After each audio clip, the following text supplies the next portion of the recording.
Welcome back, everybody. You are tuned into the Now Morning Show right here on TTT. Remember, we're also on Talk City 91.1 FM. If you have left your television sets already and you're going to jump in your cars, you can take us with you. And of course, streaming live anywhere in the world on Facebook at TTT Live Online. Now, as I mentioned earlier, we're going to speak about Pride Week a little bit. And with me this morning are some very, very nice guests. On Skype, we have Rudolph Hanamji, who is the Chief Coordinator for Pride TT. And in studio, we have Brandy Rodriguez, who's the head of Trans Coalition Trinidad and Tobago, and Dr. Khatija Khan as well. Good morning, everyone, and welcome. Good morning, Trinidad and Tobago. I'm so happy you could all join us today to speak about this. Now, Pride is something that is, the Pride movement is something that has been relatively recent in Trinidad and Tobago. Tell me a little bit about the formation and what you have done so far. Well, actually, Pride has been celebrated in Trinidad and Tobago for close to 30 years. But because of societal pressures and prejudice, hate, and discrimination, it's more or less been Pride and hide. I see. But we wanted to, last year on the heels of the Jones versus Trinidad and Tobago case, as well as this almost 30 years of activism, a group of us came together and decided, you know what? It's time that Trinidad and Tobago had its own public Pride celebrations to give a space for the highlighting of the positive contribution of the LGBTQI community to the nation's development, and hence last year's very first public Pride and parade. Right. You know, because Pride parades have been celebrated all over the world, Toronto, which is very notable in the US as well, and in Europe, but seeing it public in Trinidad and Tobago, as I said, was a very recent development and only roughly 1 year ago. Yes. So as a matter of fact, this year, the entire world is celebrating 50 years of Stonewall. The Stonewall riots actually are what catalyzed Pride celebrations, and it was actually led by members of the trans community, Marsha P. and Sylvia Rivera. And that's why this year the Pride Committee decided, along with input from the wider community, to highlight the trans community's contribution. And that's why this year the theme is #equal with an extra L, because we want equity and equality carry for all our citizens, especially the trans community, which is very marginalized and vulnerable at this time. Yes, correct. I want to bring my other guests into the conversation as well. As I will just remind everyone, Brandy Rodriguez is head of the Trans Coalition of Trinidad and Tobago, and we also have Dr. Khatija Khan. Good morning again, and good morning. Yes, thank you for joining us. And Ank is on set with us now as well to join in this conversation. I think it would be, moving off of his last comment, in the sense of more equality and visibility is also a big part of what Pride is about for the community. I'm going to jump straight into these heated questions, because when we talk Pride, when we talk transgender, or any of our sexualities, that is a major question, sexuality and the LGBTQ, etc. community. So Brandy, I mean, as a big part of that community and as a major face thereof, what would you say, or how would you define that, well, definition, sexuality in the LGBT community? Okay. Firstly, I would say that being transgender is about gender identity and not really your sexual orientation.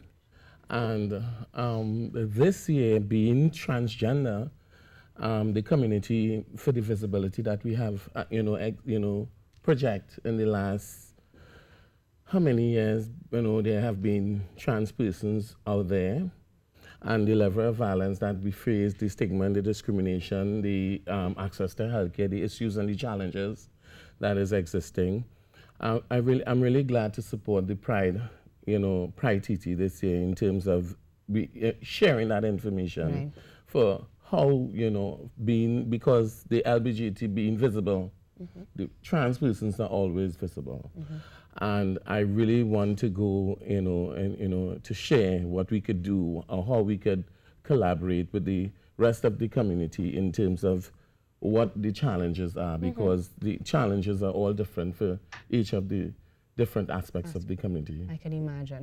Now, I'm glad that you made the distinction between sexuality and sexual identity and those sorts, because those are things that are usually used synonymously by laymen. Yeah. And having the expert opinion of Dr. Khan, I'm going to, again, delve into those everyday asked questions, perhaps in the wrong way, but the concept of being born this way is often debated. Yeah.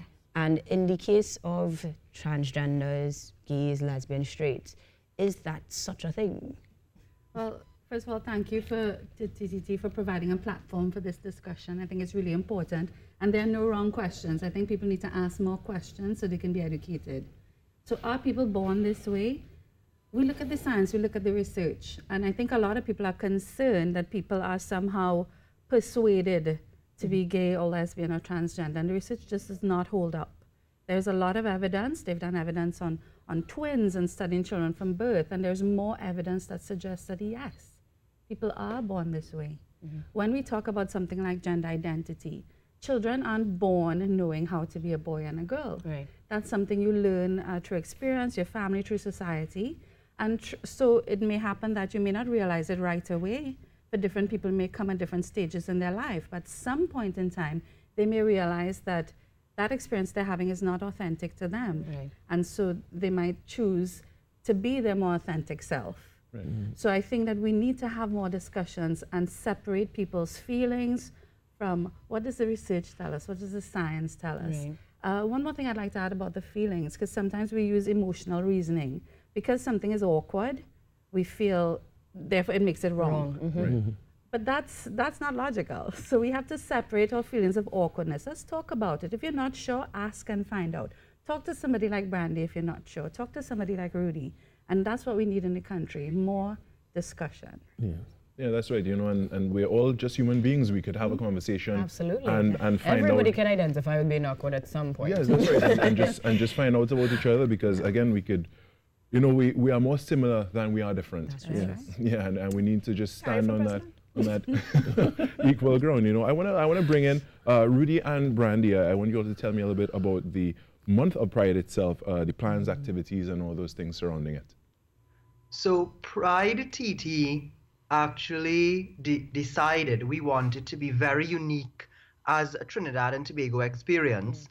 And actually there was consensus last year among the other prides that we hosted the most diverse calendar of events. So our Pride runs for a square month from the 28th of June, that's this Friday, to the 28th of July. And I'll let Brandy tell you in a short bit what's happening on Friday. But over the month, we will be having a host of activities. Everything is available, all the information is available on pridett.com. Yes. And we will be having a series of workshops, movie nights, discussions, theater productions. Raymond Chukong is bringing back Diva. On the 26th of July, we have a fantastic concert being put on by Josh Ryan and young people on the 20th of July with some of Trinidad's best young talent. We have the Irie Art Exhibit, which is the first LGBTQI art exhibit launching on Monday 1st and running for 2 weeks. We have our memorial. So I encourage everyone, you don't have to be a member of the LGBTQI community. As a matter of fact, we encourage allyship. Everyone is welcome because we're all one family, one Trinidad and Tobago. But I will let Brandy talk about Friday, which is very important. And I just want to underscore one quick point. We have full support of the Commissioner of Police and the police service as we did last year. So we have all safety and security concerns in mind, and everyone is assured of an event-free Pride just as we did last year. But Brandy, you can tell them about Parliament and some of the other trans events that we have planned. Okay. Yeah. And thank you so much for joining us, Rudy. And just briefly, could you answer that question Rudy posed there? Yes. At Friday, at the opening Pride, we're going to be. Friday is the beginning of what we're going to, how we celebrate. We're going to do the flags. Right. In different, including flags in Tobago, Trinidad, North, South, Central, and Port of Spain. Friday, the trans community is going to be holding up the Pride flag and doing our transgender flags in front of Parliament. It's not a protest. It's going to be for visibility. It's going to be in terms of solidarity of what the 50 years of Stonewall, and this year we want to celebrate with trans people for the stigma and discrimination on all the issues that surrounds being transgender. And it's more like giving, lending some information and support to the trans community. The LGBTQIA community is really supporting the trans who has been, you know, very marginalized and vulnerable. Right. And I think at Friday, we want to do more in terms of having trans male and trans female person come out and be visible and hold that flag up. It's going to be from 11 a.m. to 1 p.m. And we're asking our allies and families and all our supporters of the community to be there so that we could, you know, just show support. And that's what we hope to achieve today in creating this platform for this conversation, at the very least. So thank you, Dr. Khan. Thank you very much, Brandy. Yes. And to Rudy, who would have joined us via Skype, thank you as well. We will be keeping, well, in touch with you guys pretty soon to continue to find out what happens over Pride Week.